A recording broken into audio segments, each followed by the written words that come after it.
Alors d'abord, je ne suis pas productrice sur TF1 et donc il y a des formats qui sont... C'est une volonté du président candidat, vous le savez, de ne pas se confronter aux autres. Alors là, en l'occurrence, c'est une volonté des chaînes d'organiser des formats un petit peu nouveaux. Alors je vais vous dire, honnêtement, moi j'ai regardé une grande partie de l'émission. Pour une fois, c'était audible. Parce que ce qui intéresse les Français pour pouvoir se déterminer sur leur vote, c'est aussi de connaître les projets des candidats, de sortir un petit peu de la petite attaque, la petite phrase, le fait de crier les uns sur les autres.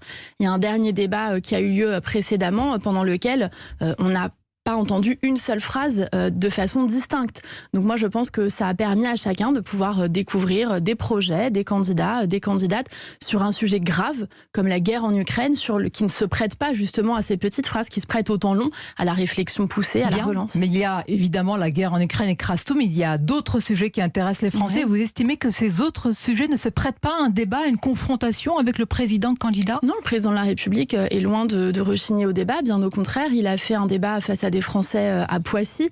Il ira à Pau en fin de semaine répondre à d'autres Français. Il a fait un débat télévisé précédemment sur la question de l'égalité femmes-hommes. C'est le premier thème qu'il ait choisi pour répondre à des Françaises et à des citoyennes qui l'ont interpellé. Marianne Schiappa, les autres candidats à la présidentielle aussi, pourquoi leur nier ce droit au débat avec un autre candidat qui a été président, qui est toujours président, Emmanuel Macron? Non, mais personne ne nie aucun droit à personne. Il y a une réflexion globale sur la manière dont les débats présidentiels peuvent s'organiser. Vous observerez que les chaînes, les émissions de radio aussi, les journaux renouvellent leurs débats, leur format, parce qu'aujourd'hui on est à l'ère du participatif, à l'ère des réseaux sociaux.